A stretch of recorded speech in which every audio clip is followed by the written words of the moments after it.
దేవుని వాక్యాన్ని ధ్యానం చేద్దామండి. లూకా వ్రాసిన సువార్త 18వ అధ్యాయము మొదటి నుండి 8 వచనాలు చదువుకుందాం. లూకా వ్రాసిన సువార్త 18వ అధ్యాయము మొదటి నుండి 8 వచనాలు.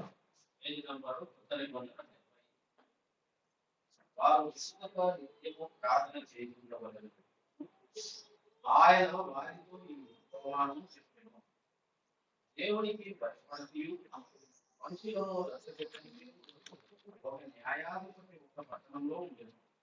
ఆ పట్టణంలో విధవరాలు ఉండేది. ఆమె అతని ఎదుటకు తరచుగా వచ్చి నా ప్రతివాదికి నాకును న్యాయం తీర్చమని అడుగుతూ వచ్చేది. అతడు కొంతకాలం ఒప్పుకోకపోయింది.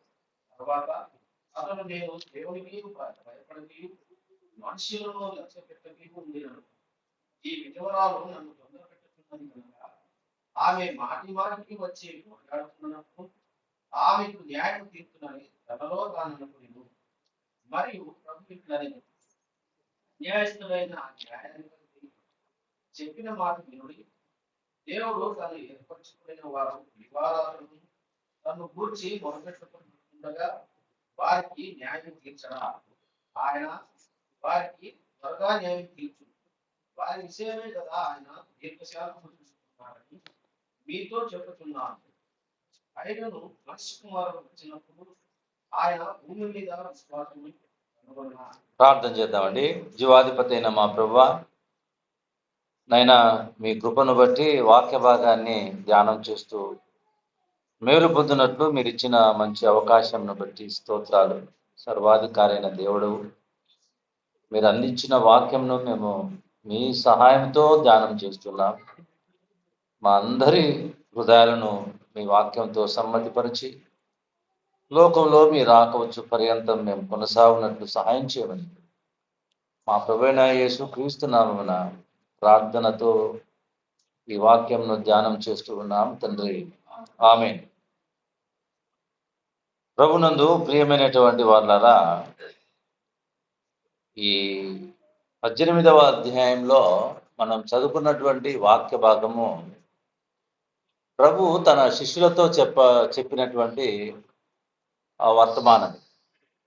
ప్రభు తన శిష్యులకు చెప్పాడు. ఎందుకంటే శిష్యుల్లో ఒక ఆలోచన, దేవుడు రెండవ రాకల్లో ఏ విధంగా వస్తాడు, ఎట్లా ఉంటుంది, ఇవన్నీ ఆ శిష్యులకు తెలియపరుచుకుంటూ కొన్ని ఉదాహరణలు కూడా శిష్యులకు తెలియపరిచాడు.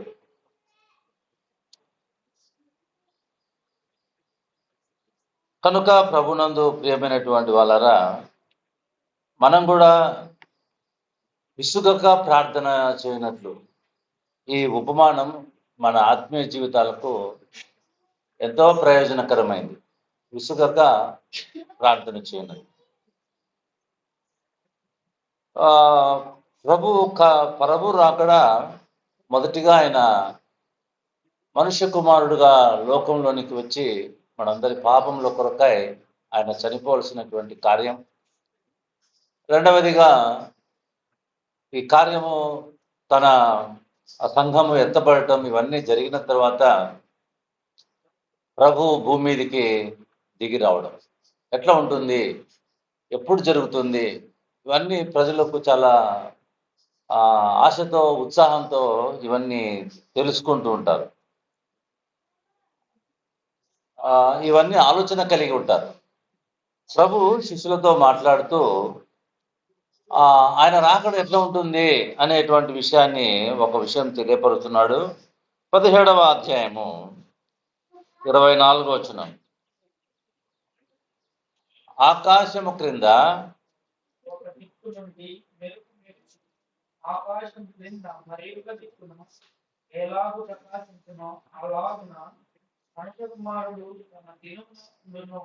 చూడండి, ఆకాశము క్రింద ఒక దిక్కు నుండి మెరుపు మెరిసి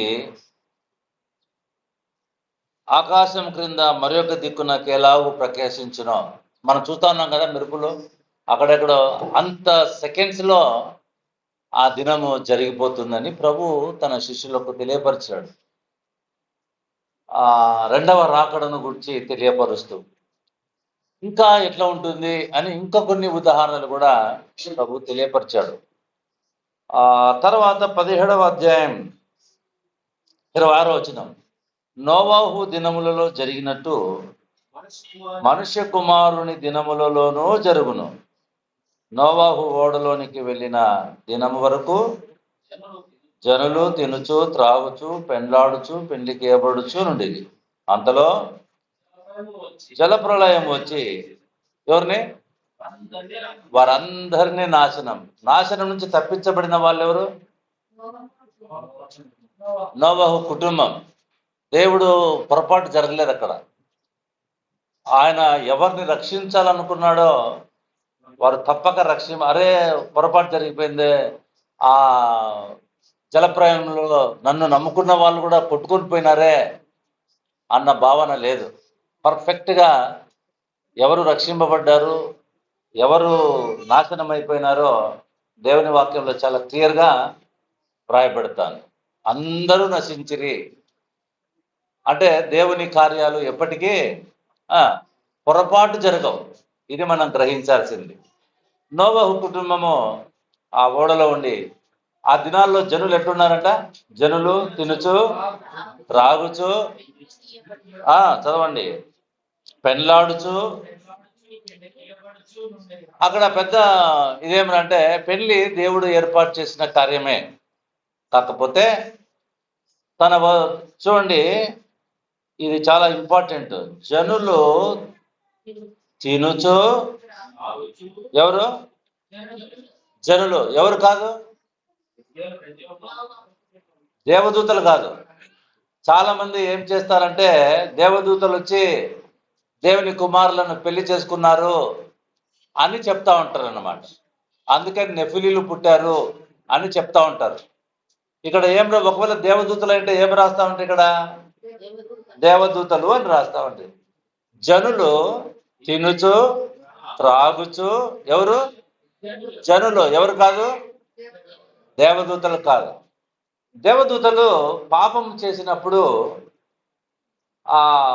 వారు ఏ విధంగా పాపం చేశారు అన్నది మనకు, సాతానుడు గర్వపడ్డాడు, వాడు త్రోసివేయబడ్డాడు, అతనితో పాటు తన అనుచరులందరూ కూడా భూమి మీద పడిపోయారని మనము చాలా లేఖన భాగాల్లో మనం చూస్తూ ఉన్నాం. ఇంకొక భాగంలో మనం ఏం జనులు ఒకసారి ప్రభు వారితో మాట్లాడుతూ దేవుని పిల్లలు అక్కడికి వెళ్ళి పెళ్లి చేసుకోరు, పెళ్లికి ఇవ్వబడరు, వారు దేవదూతల వల్లే ఉంటారు. అంటే దేవదూతలకు ఏం లేదు? పెళ్లి చేసుకోవడం, పిల్లలకనే సామర్థ్యము లేదండి. పిల్లలకనే సామర్థ్యము లేదు, వాళ్ళు దేవదూతల వల్లే ఉంటారు అని రాయబడింది. అంటే పెళ్లి చేసుకునే సామర్థ్యము ఉంటే ఇప్పుడు మనం నమ్ముకున్నాం, పరలోకానికి వెళ్ళి మనం కూడా పెళ్లి చేసుకొని పిల్లల్ని కన్నాం. అప్పుడు వాళ్ళకి రక్షణ ఎట్లా వస్తుంది? ఇంకా ఫ్రీ, అవునా కదా? అది జరగదు. ఇక్కడ ఎంతమంది లెక్కనో అక్కడ అంతమందే. ఇంకా అక్కడ పెళ్లి చేసుకోవడం, మన ద్వారా పిల్లలు కానీ వాళ్ళను ఊరికనే పరలోకంలో విడిచిపెట్టడం అన్నది జరగదు. కాబట్టి ఈ మాటల జాగ్రత్త. జనులు చాలా మంది పెద్ద పెద్ద డిబేట్స్ జరుగుతున్నాయి. ఏమని? దేవదూతలు వచ్చి నరుల కుమార్తెలను పెళ్లి చేసుకున్నారని కదా. నరుల కుమార్తెలు ఎవర్రా అంటే కయ్యను వంశం వారు. దేవుని కుమారులు ఎవర్రా అంటే కేతు వంశం వారు. ఇది జాగ్రత్త.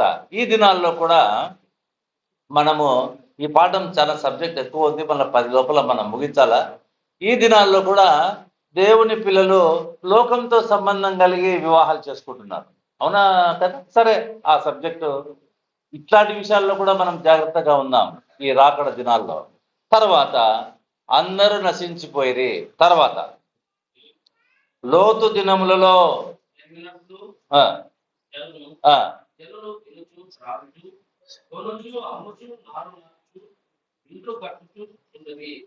అయితే లోతు సొదొమ విడిచిపోయిన దినమున ఆకాశం నుండి అగ్ని గంధకములు కురిసి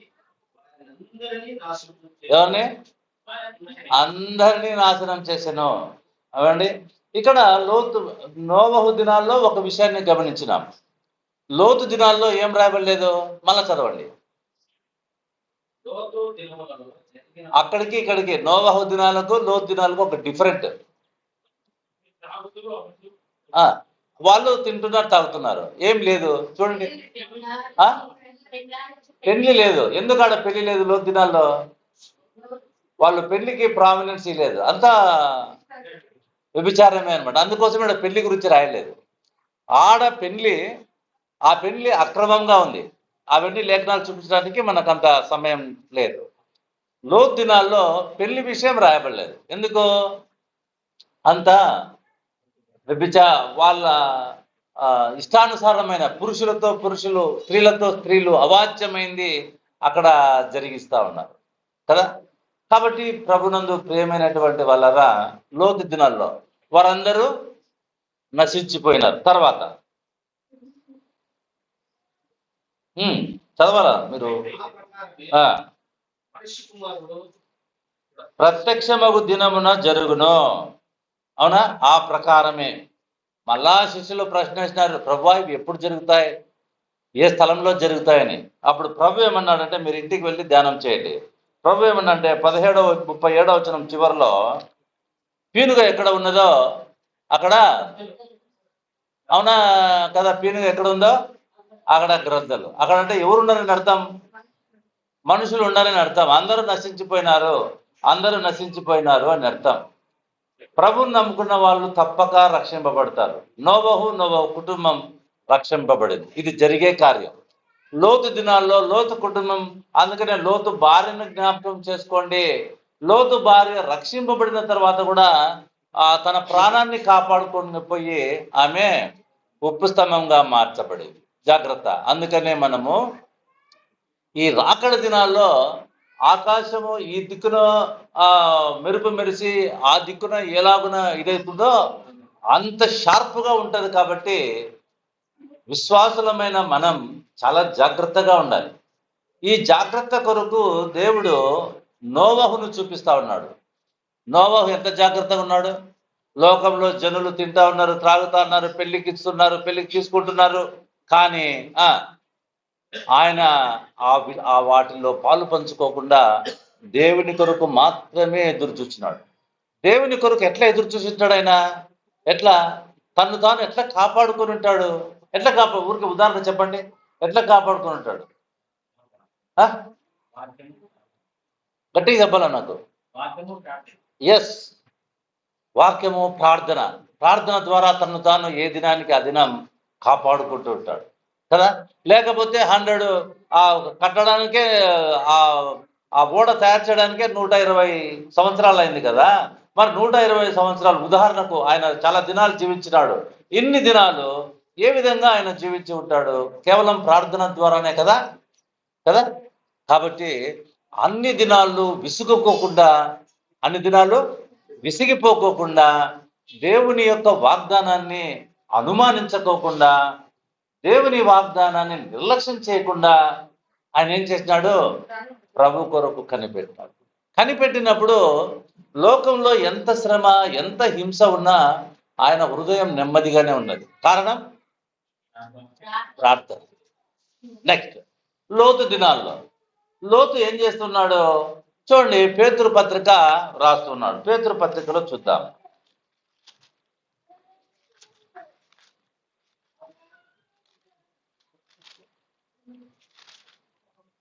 2వ అధ్యాయం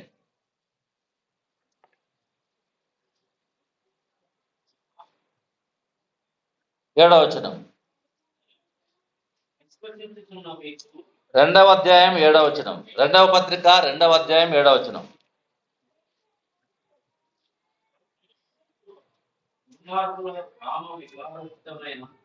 నడవడి చేత బహుబాధపడిన నీతిమంతులకు లోతును తప్పించెను. ఆ నీతిమంతుడు వారి మధ్యను కాపురముండి తాము చూచిన వాటిని బట్టి వారి అక్రమమైన క్రియల విషయంలో దినదినము నొప్పించుకొనుచు వచ్చెను. భక్తులను, దుర్నీతి పరులను, ముఖ్యముగా మలినమైన దురాశ కలిగి శరీరానుసారంగా నడుచుకొనుచు ప్రభుత్వమును నిరాకరించుచు శిక్షలో ఉంచబడిన వారిని తీర్పు దినమునకు వరకు కావలిలో ఉంచుటకు ప్రభువు, అంటే రక్షింపబడే వారిని రక్షించడానికి, నాశనమయ్యే వాళ్ళని తీర్పులో పెట్టడానికి ప్రభువు సమర్థుడు. లోతు దినదినము తన మనస్సు ఏం చేస్తాడంట, నొప్పించుకుంటున్నాడు. వాళ్ళందరినీ మాటలు విని చూసి తిండి నొప్పించుకుంటున్నాడు. అర్థమైందా? అంటే ఆయన ఆ దినాల్లో ఎట్లా జీవించి ఉంటాడు మీరు చెప్పండి.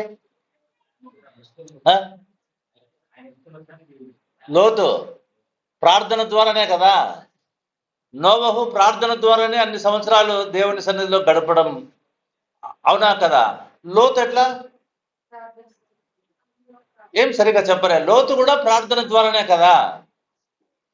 మీకు అర్థమవుతుందా లేదా? అర్థం కాకపోతే చెప్పండి, ముగిచేస్తా, ఊరికే టిఫిన్ చేసుకుందాం. చెప్పండి.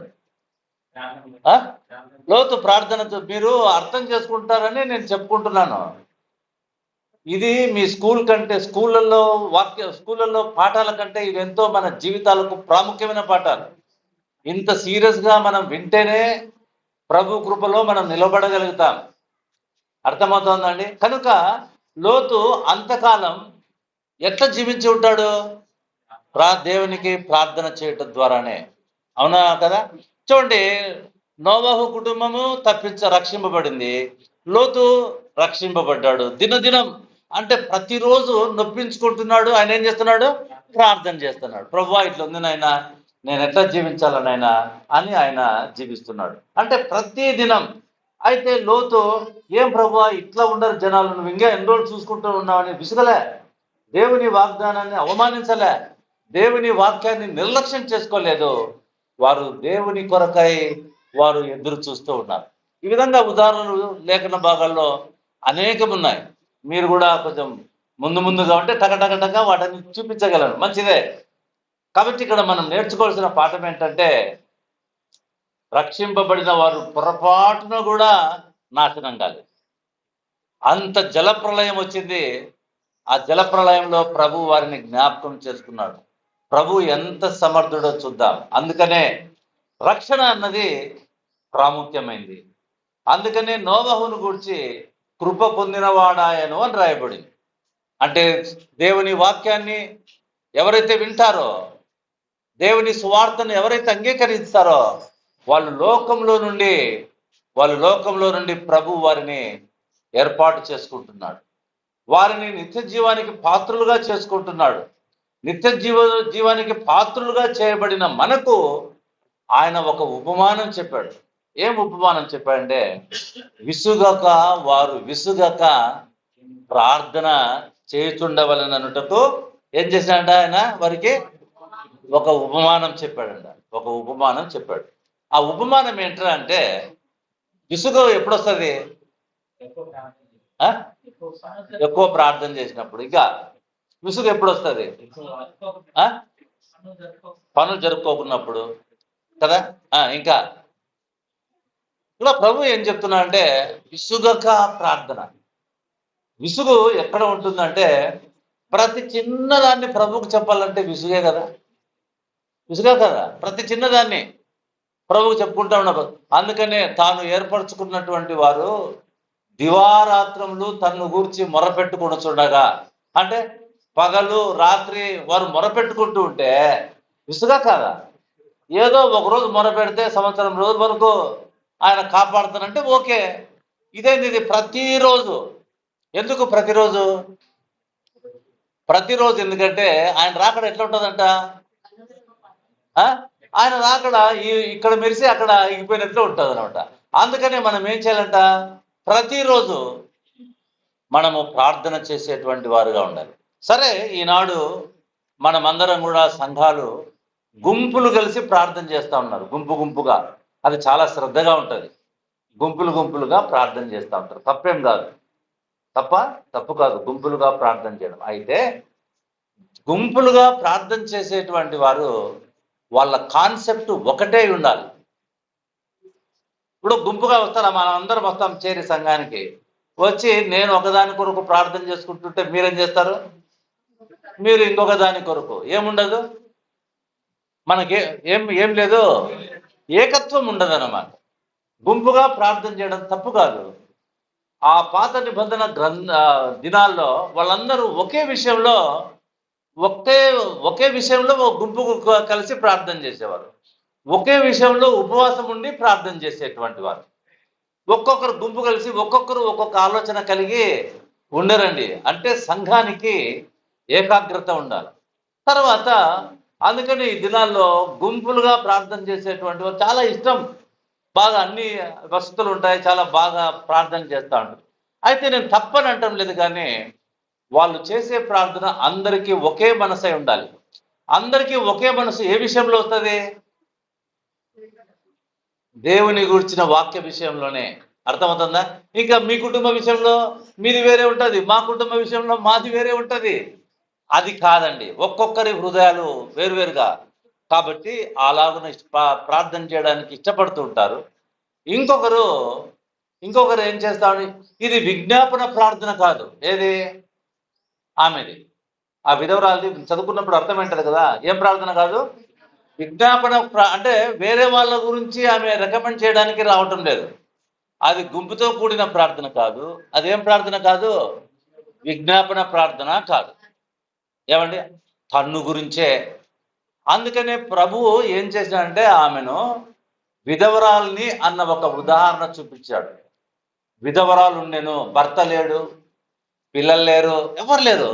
ఆమె ఒకటే అన్యాయమైన న్యాయాధిపతికి దగ్గరికి తరచుగా వెళ్తా ఉంది. అంటే ఆమె ఒకటే. ప్రియ సోదరుడా, ప్రియ సోదరి, గుంపులుగా ప్రార్థన చేయడానికి ఇష్టపడుతున్నాం, విజ్ఞాపన ప్రార్థనలు చేయడానికి ఇష్టపడుతున్నాం. కానీ మనందరి జీవితాల్లో వ్యక్తిగతంగా మనము ప్రభుతో మనము కాపాడబడ్డానికి, జాగ్రత్త పడ్డానికి, సరి చేసుకోవడానికి వ్యక్తిగత ప్రార్థన జీవితాలు మనలో లేవండి. ఇది మనం ఈ వ్యక్తిగత ప్రార్థన జీవితాల్లో సరి లేకోకుండా దేవుని వాక్య నడిపింపు మన జీవితాలకు రాదండి. అందుకనే ప్రభు ఒక ఉదాహరణ. ఏం ఉదాహరణ అంటే, ఇదిగో మీరు విసుగక ప్రార్థన చేసేటట్లుగా మీకు ఒక ఉపమానం చెప్తారు. ఇప్పుడు చదవండి. వారు విసుగక నిత్యము ప్రార్థన చేయుచుండవలె అనుటకు ఆయన వారితో ఈ ఉపమానం చెప్పాను. దేవునికి భయపడకయు మనుషులను లక్ష్య పెట్టకయు ఒక న్యాయాధిపతి ఒక పట్టణంలో ఉండేను. ఆ పట్టణంలో ఒక విధవరాలును ఉండేను. ఆమె అతని యొద్దకు తరచుగా వచ్చి, నా ప్రతివాదికి నాకును న్యాయం తీర్చుమని అడుగుచూ వచ్చెను. గాని అతడు కొంతకాలము ఒప్పుకపోయాను. తర్వాత అతడు, నేను దేవునికి భయపడకయు మనుషులను లక్ష్య పెట్టకయు ఉండినను ఈ విధవరాలు నన్ను తొందర పెట్టుచున్నది కనుక ఆమె మాటి మాటికి వచ్చి గోజాడు పొందునట్లు ఆమెకు న్యాయము తీర్చునని తనలో తాను అనుకునేను. సార్, ఇప్పుడు ప్రభు ఏమంటున్నాడు ప్రభు? చదవండి. మరియు ప్రభు ఇట్లా, న్యాయస్థుడైన ఆ న్యాయాధిపతి చెప్పిన మాట వినుడి. అన్యాయస్తుడైన న్యాయాధిపతి ఆయన ఎవరు? అన్యాయస్తుడు. దేవునికి భయపడ్డు, మనుషులను లక్ష్య పెట్టాడు. ఏమండి? ఆయన న్యాయం చేస్తాడు ఆయన? అవునండి. ఈ దినాల్లో న్యాయం దొరకడం చాలా డబ్బుతో కూడిన పని. న్యాయం దొరకదు. కోర్టు దగ్గరికి, పోలీస్ స్టేషన్ల దగ్గరికి అక్కడికి వెళ్తే, ఎక్కడికి వెళ్ళినా ఎక్కువగా వినపడేటువంటి మాట ఏంద్రా అంటే, ఏ మాట వినపడుతుంది? అయ్యో దేవుడా, అయ్యో దేవుడా. ఎందుకంటే అదే మాట ఎక్కువ వినపడేది. న్యాయం భూమి మీద దొరకదండి. న్యాయము అటువంటి దినాల్లోనే మనం జీవిస్తున్నాం. ఇశ్రాయేలు దినాల్లో కూడా వాళ్ళకు కూడా ధర్మశాస్త్ర ప్రకారము న్యాయాధిపతులు వాళ్ళకు ఏర్పరచబడ్డారు. ఆ న్యాయాధిపతులు వాళ్ళకు న్యాయం తీర్చాలి. కాకపోతే మలాకి గ్రంథంలో రాయబడినట్లు అందరూ ఏం చేశారంటే, శాస్త్రులు వీళ్ళంతా యాజకులు ఏం చేశారంటే లంచాలకు బోధించేటువంటి వారైపోయినారు. మనము మలాకి గ్రంథంలో చూస్తే దేవుని పిల్లలు కూడా ఎట్లా అయిపోయినారు? లంచాలకు బోధించేటువంటి వారుగా. ఇప్పుడు ఉదాహరణకు లంచాలకు బోధించేవారు ఎట్లుంటారో ఒక విషయం చెప్పి నేను ముందుకు వెళ్తా. ఉదాహరణకు ఒక దేవుని యందు లేని క్రైస్తవ కుటుంబం, దేవుని యందు లేని క్రైస్తవ కుటుంబము మనల్ని ఆహ్వానించింది. వాళ్ళ బిడ్డ బర్త్డేకో, కొడుకు బర్త్డేకో మనల్ని ఆహ్వానించింది. మనం ఏం చేస్తాం తెలిసిన ఆ కుటుంబానికి వెళ్ళి ఈ బోధకులు ఆ 120 ఆ కీర్తనలు తీసుకొని చదివి దేవుడు నిన్ను ఆశీర్వదిస్తాడు, నీ కుటుంబాన్ని ఆశీర్వదిస్తాడు, ఇన్ని చెప్తాం. వాడికి లోపల ఏం తెలుసు? ఆ కుటుంబం ఇంకా రక్షణలోనే లేదని తెలుసు. కానీ వీడు ఏం చేస్తున్నాడు? అన్ని ఆశీర్వాదాలు అంటే కూలికి బోధించినట్లే కదా.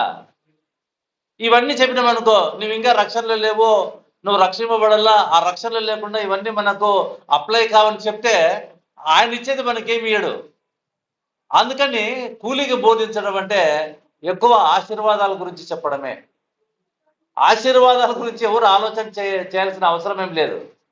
ఆశీర్వాదాల గురించి నీవు నేను ఆ ఎఫెసీయులకు రాసిన పత్రిక 1వ అధ్యాయం 3వ వచనం చూడండి.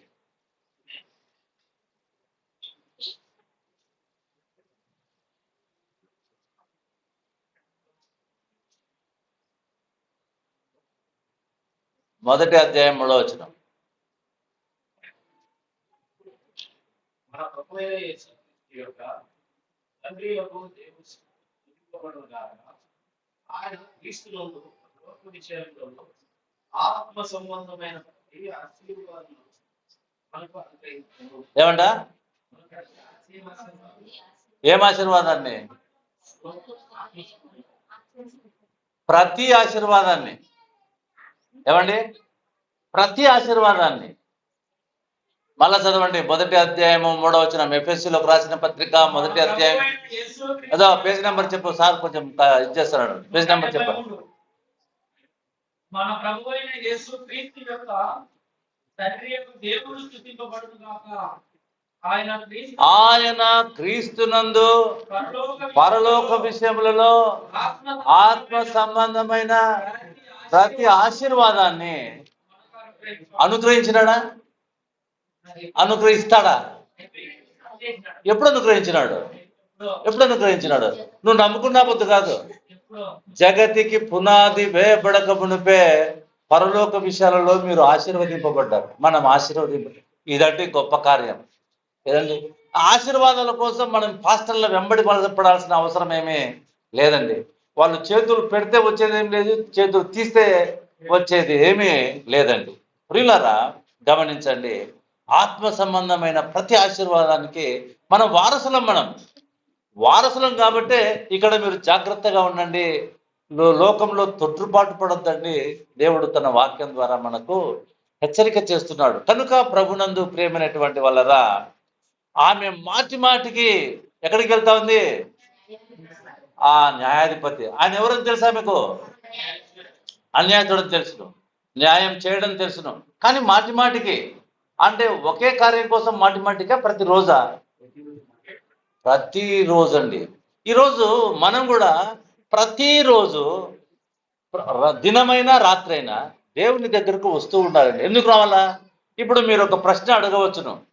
ఏం ప్రశ్న అడగవచ్చు అంటే, మనం ఎందుకు ప్రార్థన చేయాలా? అవన్నీ దేవుడే మన కొరకు చేసినాడు కాబట్టి చేయొచ్చు కదా అని ఎవరైనా అడగవచ్చును.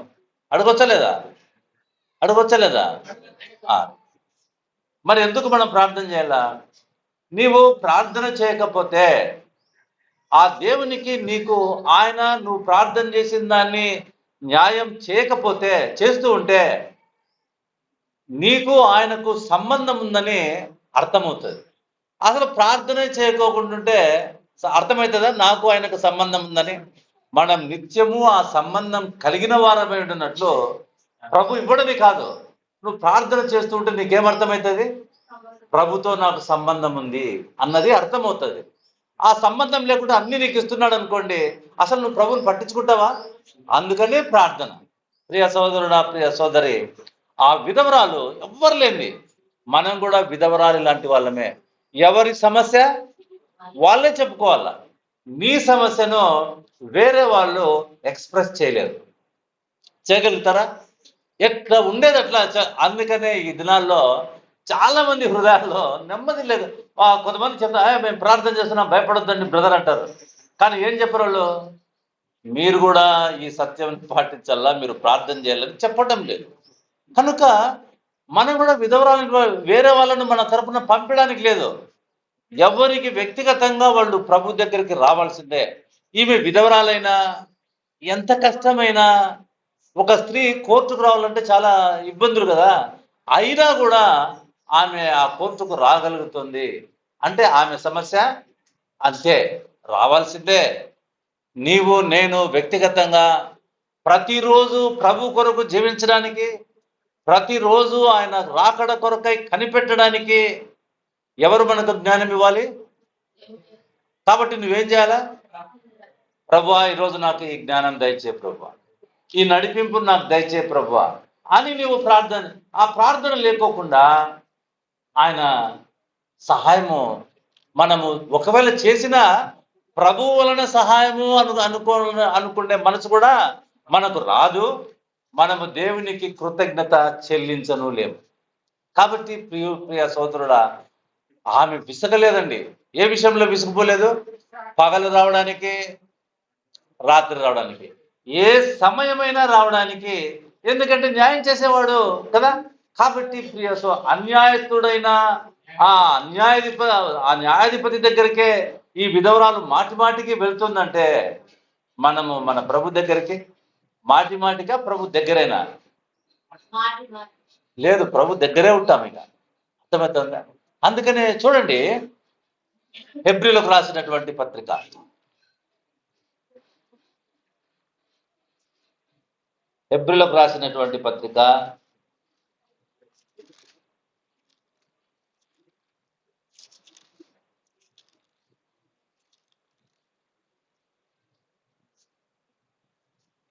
4వ అధ్యాయము 15వ వచనం, 14వ వచనం చదువు.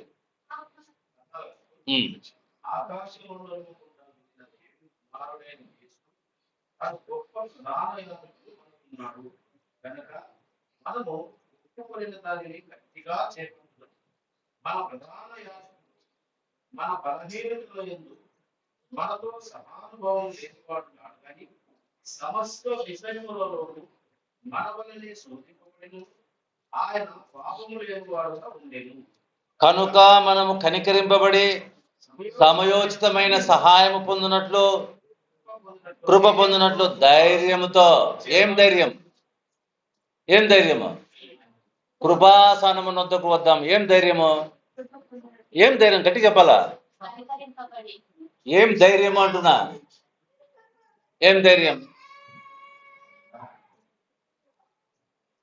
ఏమి ధైర్యం? ఏమో చెప్తా ఉంటా, చెప్పు. ఏం ధైర్యం? నాకు గ్యారంటీ సహాయం దొరుకుతుంది. అర్థమవుతుంది? నాకు ఏం దొరుకుతుంది? ఆయనకు నీ విషయం అంతా తెలుసు కాబట్టి నీకేం ధైర్యము? ఇప్పుడు డాక్టర్ దగ్గరికి పోతాం, డాక్టర్ దగ్గరికి పోతాడు, మనకేం ధైర్యము? నాకు గ్యారంటీ ఆయన మందు ఇస్తాడని. మన ప్రభు దగ్గరికి వస్తున్నాం, ఏం గ్యారంటీ? ధైర్యం ఏమి? గ్యారంటీగా కృప పొందినట్లు. అందుకనే ఆమె ఏం చేస్తుందంటే అన్యాయమైన ఆ న్యాయాధిపతి దగ్గరికి వెళ్తూ ఆమె చాలా విసుగుపడలేదు. ఆమె పగలు పోవడానికి, రాత్రి పోవడానికి, ఎప్పటికైనా పోవడానికి. ఎవరు విసుగుపడ్డారు? ఇంకా ఆ న్యాయాధిపతి అమ్మా, ఏం మాటి మాటికి నా దగ్గర రాకోకుండా ఈమెకు ఆ న్యాయాధిపతి చెప్పిన మాట వినండి అని చెప్తున్నాడు. ప్రియ సోదరుడా, విసుగు దేంట్లో అంటే మనకి మాటి మాటికి ప్రార్థన చేయడం, అంతా కలిపి ఒకసారి రాత్రి చేస్తే అయిపోయి కదా. ఎందుకు పగలంతా చేయడం లేదు మనకు? చెప్పండి, ఎందుకు విసుగు? అసలు మనకు సమస్య తీరేది ఎక్కడ? ఆ ప్రార్థనలోనే. కానీ విసుగు ఎక్కడ? అక్కడే. అందుకనే మన జీవితాలు ప్రకాశవంతంగా లేవు.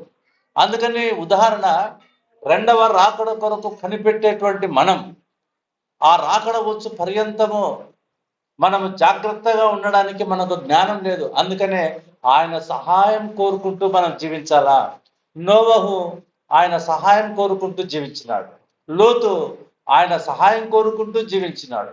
ఈరోజు సంఘము ఆయన సహాయం కోరుకుంటూ జీవించాలి.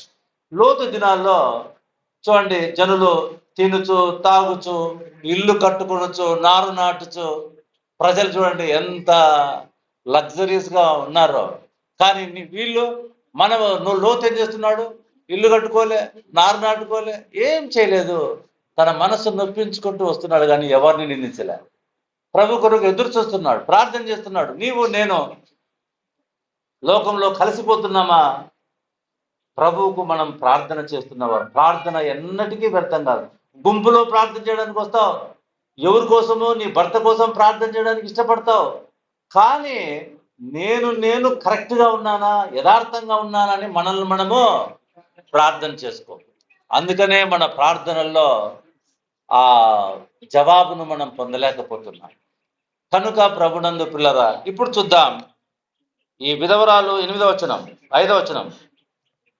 ఈ విధవరాలు నన్ను తొందర పెడుతున్నది కనుక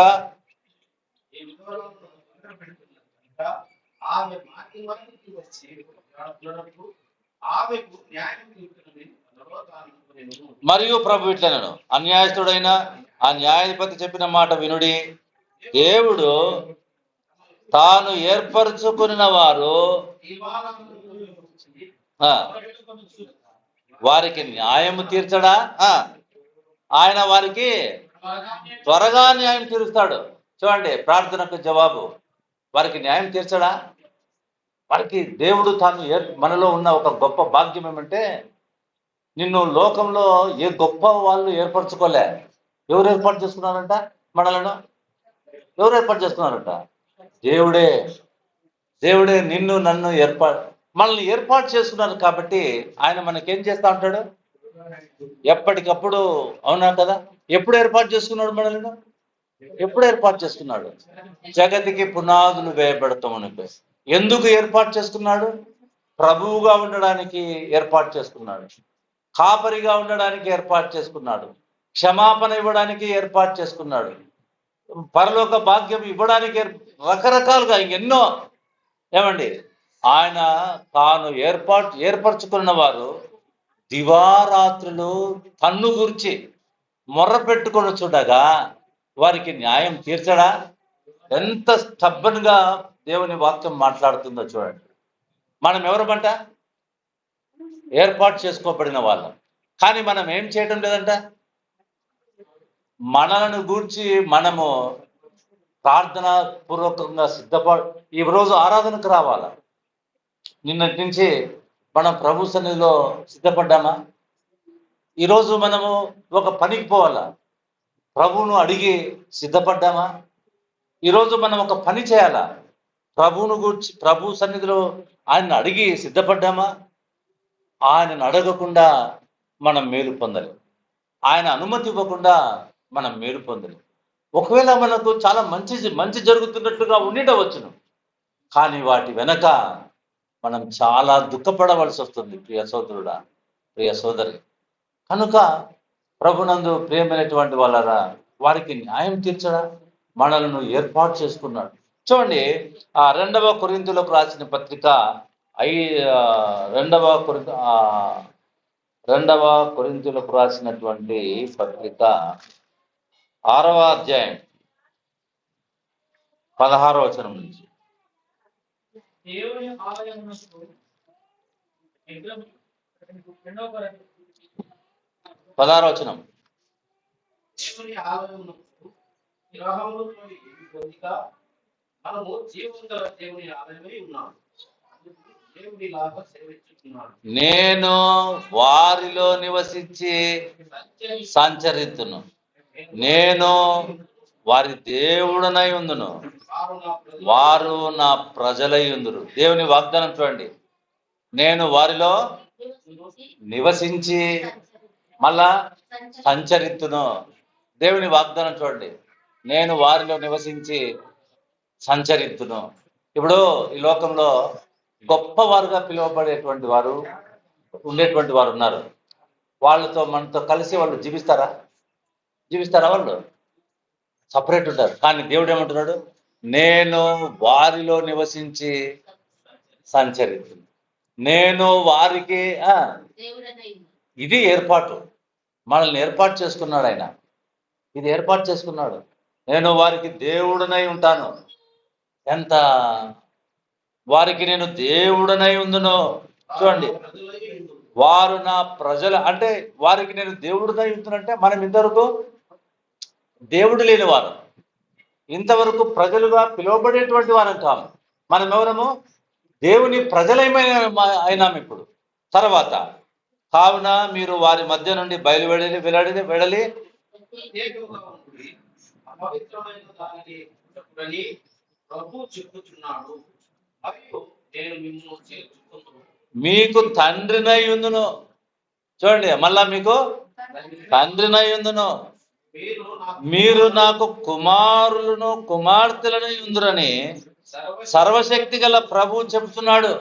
ప్రియులారా, మనకు చదవండి 6వ అధ్యాయం 7వ అధ్యాయం మొదటి వచనం. దేవుని భయముతో పరిశుద్ధతను సంపూర్తి చేసుకొనుచు శరీరమునకును ఆత్మకును కలిగిన సమస్త కల్మషము నుండి శరీరానికి, అంటే మనం అనొచ్చును, మనం ఏర్పాటు చేసుకోబడిన వాళ్ళం కదా, మనకేం తక్కువ ఉంటుంది అని మనం అనుకోవచ్చును. కానీ మనకు కూడా ఏముందంట, శరీరానికి ఆత్మకు కల్మషము వస్తూ ఉంది. అందుకనే మనం ఎప్పుడు దేవుని సన్నిధిలో విసుగక ప్రార్థన చేసేటువంటి వారుగా ఉండాలి. ప్రార్థన లేనిటువంటి వారి జీవితాలు ఏ విధంగా ఉంటాయంటే, అందరినీ వారి మీదకి మనం పోట్లాటలకు పోవడం, ఇవి విశ్వాసులకు తగిన కార్యాలు కాదు. దేవునికి అవకాశం ఇవ్వాలి. మనమే వారి మీదకి పోయి వాళ్ళ మాటలు మనం మాట్లాడుతుంటే ఎవరికి అవకాశం ఇవ్వడం లేదు? దేవునికి అవకాశం ఉంటుంది. హెబ్రీ పత్రికలో రాయబడింది, పగ తీర్చుట నా పని. పగ తీర్చడం ఎవరి పని అంట? నా పని, మనం కాదు. మనం ఏం చేసే వాళ్ళుగా ఉండాలా? లోకంలో ఆయన రాకడ కొరకు భయంతో ప్రభు కృప కొరకు కనిపెడుతూ ఉండేటువంటి వారుగా ఉండాలి. అందుకనే ఆ విధవరాలను చూపిస్తూ ఎవరికి వాళ్ళము దేవుని సన్నిధిలో ప్రార్థనలు చేస్తున్నామా? మన ఆత్మీయ జీవితాలు బలంగా ఉండడానికి ప్రార్థనలు చేస్తూ ఉన్నామా? కనుక ప్రభునందు ప్రియమైనటువంటి వాళ్ళరా, దేవుడు తాను ఏర్పరచుకున్న వారు దివారాత్రులు తన్ను గూర్చి మొరపెట్టుకొనుచుండగా వారికి న్యాయం తీర్చడా ఆయన వారికి వాళ్ళు దేని కొరకు మొరపెడతా ఉంటారు? ప్రభువా, ఈరోజు నీ రాకడ రాబోతుందేమో, నన్ను బలపరచు నాయన, లోకంలో నేను జారిపోకుండా నా పట్ల కృప చూపు నాయన. ఇది ప్రార్థన. వాళ్ళకి దేవుడు ఏం చేస్తాడు? ప్రభువా, ఈరోజు నాకు కార్య ప్రభువా. అడిగేటప్పుడే నీ మనసుకే అర్థమవుతుంది అడగాలనా వద్దా అని. కానీ మనం బలవంతంగా అడిగి ప్రయోజనం ఏం లేదు. ఆయన రాకడకు అనుసరించి మనం అడిగినప్పుడు ఆయన వారికి త్వరగా ఏం చేస్తాడంట? న్యాయం తీరుస్తాడు. తర్వాత వారి విషయమే కదా, వారి విషయమే అంటే అర్థం ఏంటంటే, ఇంకా ఆయన ఏర్పాటు చేసుకున్నటువంటి వారు ఇంకా లోకంలో పుట్టలేదేమో, వారి కోసం కూడా ప్రభు ఏం చేస్తున్నాడు? నువ్వేం చేస్తున్నావు? నీది ఓకే అయిపోయింది, ఇంకా తొందర రా ప్రభు, నేను బయటకు వచ్చేస్తాను అంటున్నాను. కానీ ఇంకా ఆయన ఏర్పాటు చేసుకున్న వాళ్ళు సంపూర్ణతలోనికి రావడానికి ఆయన ఆలస్యం చేస్తా ఉన్నాడు. ఎంత ప్రేమ కలిగినటువంటి దేవుడు. కనుక ప్రభునందు ప్రియులారా, వారి విషయమే కదా ఆయన దీర్ఘశాంతం చూపుతున్నాడని మీతో చెప్తున్నాను. అయినను వచ్చినప్పుడు ఆయన భూమి మీద ఆ విశ్వాసము కనుగొనునా. ఈ మాటకు అర్థం ఏంటి? ఆయనను మనుష్య కుమారుడు రెండవ రాకడలో వచ్చేటప్పుడు భూమి మీద ఆయన ఆ విశ్వాసాన్ని, అంటే ఆ విధవరాలు మాటి మాటికి వెళ్ళి ఆ న్యాయం పొందినట్లుగా అటువంటి విశ్వాసులు ఉంటారా భూమి మీద, నేను కనుగొంటానా అంటే ఈ మాటకు అర్థం ఏంటంటే, ఆయన మనలనే సూటిగా ప్రశ్నిస్తున్నాడు. ఇప్పుడు అక్కడ మనం నోవహు దినాల్లో అందరూ చనిపోయినారు లేదా? ఇంకెవరన్నా ఒకవేళ ఆయన నమ్ముకొని పొరపాటున నీళ్ళల్లో పోయిన వాళ్ళు ఎవరైనా ఉన్నారా? ఎవరు లేరు. మరి ఇక్కడ కూడా ఆయన వచ్చేటప్పటికి ఇంకా నాకు న్యాయం జరగలేదని మొరపెట్టే వాళ్ళు ఎవరైనా ఉంటారా? అందుకనే ఆయన చెప్తా ఉన్నాడు అన్నమాట. అంత చూడండి, అటువంటి వాళ్ళు ఎవరు ఆయన అందరికీ అందరికంటే ఎవరికి ఏర్పాటు చేసుకున్నటువంటి వారికి న్యాయము తప్పక చేస్తాడు. ఇంకా పెండింగ్ ఉండదు. అందుకనే ఆయనను మనుష్య కుమారుడు భూమి మీదకి వచ్చినప్పుడు ఆ విశ్వాసాన్ని కనుగొంటాడా అంటే అర్థం ఏంటంటే, అంత ఖచ్చితంగా పని జరుగుతుంది అని అర్థం. అంటే దీని విషయంలో ఏమిరా అంటే మనకు తప్పక న్యాయం దొరుకుతుంది. ఏం న్యాయం దొరుకుతుంది? ఆయన రాకడ కోసం కనిపెట్టి సంఘముగా మనం ఆయన కొరకు జీవించలాగున మనము ఆయన సన్నిధిలో ప్రార్థనలు చేస్తూ ఉంటే, ఎప్పుడు చేయాలి ప్రార్థనలు?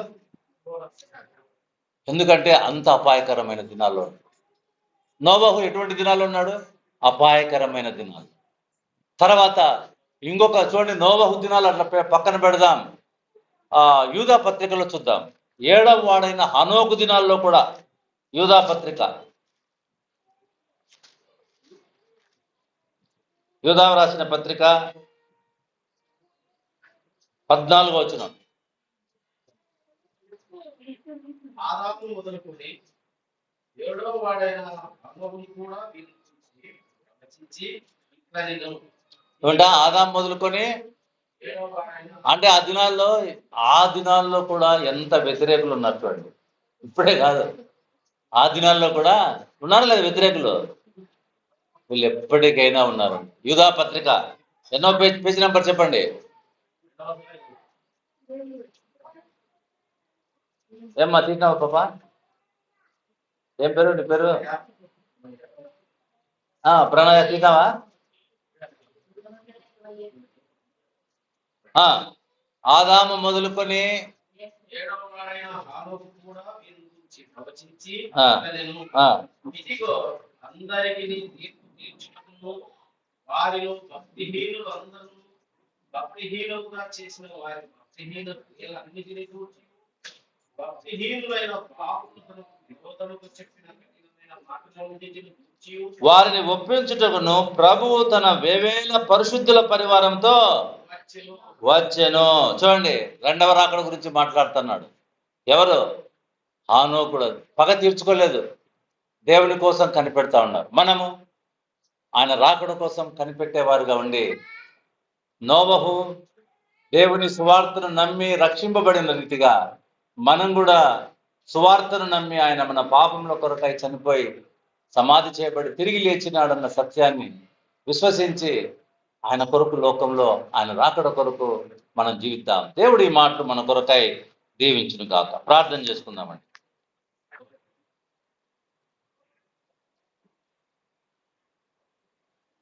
రా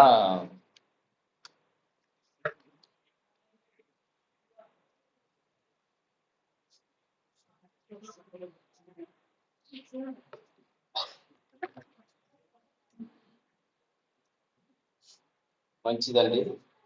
విన్న వాక్యమును బట్టి మనము ప్రార్థన చేసుకున్నామండి. జీవాధిపతిమైన మా ప్రభువా, మీ పరిశుద్ధమైన నామానికి స్తోత్రమైన తండ్రి ప్రభువా, ఇంతవరకు నైనా తండ్రి ఆరాధనంతట్లో కృప చూపి మీరు బలపరిచినందుకు స్తోత్రమైన తండ్రి ప్రభువా, వాళ్ళందరికీ నాయన తండ్రి మిమ్మల్ని ఆరాధించే భాగ్యం దయచేసినందుకు స్తోత్రమైన తండ్రి ప్రభువా.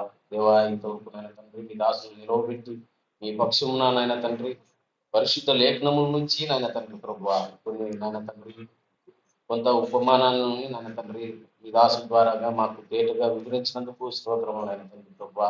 నాయన తండ్రి మా అనుదిన జీవితాల్లో మేము ఎలాగుండాలో నాయన తండ్రి ప్రభువా, ఎలాగ ప్రార్థన చేయాలో నాయన తండ్రి ప్రభువా మీరు పాఠం ద్వారా మమ్మల్ని హెచ్చరించినందుకు స్తోత్రము నాయన తండ్రి ప్రభువా. నిజమేనైనా తండ్రి వారు ఇసుగక మానక నైనా తండ్రి ప్రార్థన చేయాలనే మాటను మాకు తెలియపరిచినందుకు స్తోత్రము నాయన తండ్రి ప్రభువా. అంత మాత్రమే కాక నాయన తండ్రి కొంత ఉపమానాన్ని తండ్రి మా ఎదుట మీ దాసుల ద్వారాగా వివరించినందుకు స్తోత్రము నాయన తండ్రి. కొన్ని కుటుంబాలను మేము జ్ఞాపకం చేసుకున్నాం నాయన తండ్రి. నోవాహు కుటుంబాన్ని జ్ఞాపకం చేసుకున్నాం నాయన తండ్రి.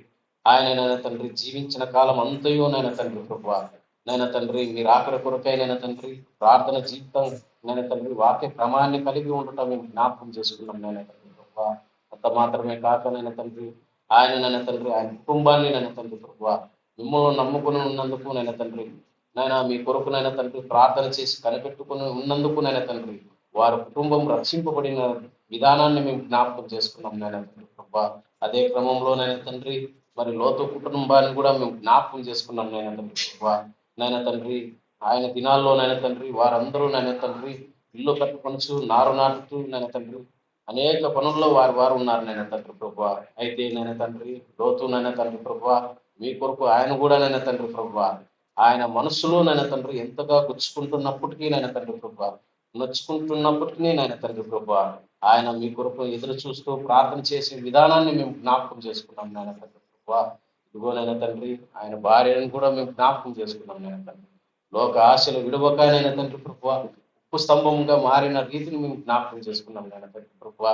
అదే క్రమంలోనైనా తండ్రి ఒక అన్యాయస్తుడైన న్యాయాధిపతిని కూడా మేము జ్ఞాపకం చేసుకున్నాం నాయన తండ్రి ప్రభా. నాయన ప్రభా, ఒక విధురాలకి నాయన తండ్రి ప్రభా న్యాయం తీర్చే విషయంలోనైనా తండ్రి అన్యాయస్తుడైన ఆయనే నాయన తండ్రి ప్రభా ఈ లోకంలోనైనా తండ్రి న్యాయం తీరుస్తేనైనా తండ్రి ప్రభా మేము నాయన తండ్రి మీకు ప్రార్థించిన రీతిగానైనా తండ్రి మాకు నాయన ప్రభా దీవారాత్రులు మేము ప్రార్థించగానైనా తండ్రి మాకు వెంటనే నాయన తండ్రి ప్రత్యుత్తరం ఇచ్చేవాడుగా మీరు ఉన్నారని మేము జ్ఞాపకం చేసుకున్నాం నాయన తండ్రి ప్రభా. న్యాయం తీరుస్తారని మేము జ్ఞాపకం చేసుకున్నాం నాయన తండ్రి ప్రభా. ఇదిగోనైనా తండ్రి ఇదే సమయం నాయన తండ్రి ప్రభా మా హృదయంలో ఎవరైనా మేము ఇంకా నాయన తండ్రి మీ అందరైనా తండ్రి ప్రార్థన చేయటం బలహీనంగా ఉన్నామేమో నాయన తండ్రి ప్రభా, ఇదే సమయం నాయన తండ్రి ప్రభా ప్రార్థన చేయటకు నాయన తండ్రి నాయన ప్రభా బలం కలుగుటకు నాయన తండ్రి ప్రార్థన చేయటకు నాయన తండ్రి ఆలోచన నాయన తండ్రి దైవ జ్ఞానం తెచ్చేవాడు అన్ని విషయాలని మీ కృపగలస్తాను చెప్పుకుంటూ చేరువచ్చిన సంఘాన్ని మీ కృపగలస్తాను చెప్పుకుంటూ మా ప్రభును రక్షకుడైన యేసుక్రీస్తు వారి పరిశుద్ధమైన నామమున స్తోత్రములు చెల్లించి ప్రార్థించి ఈ కూటమిని ముగించుకుంటున్నాం తండ్రి. ఆమేన్.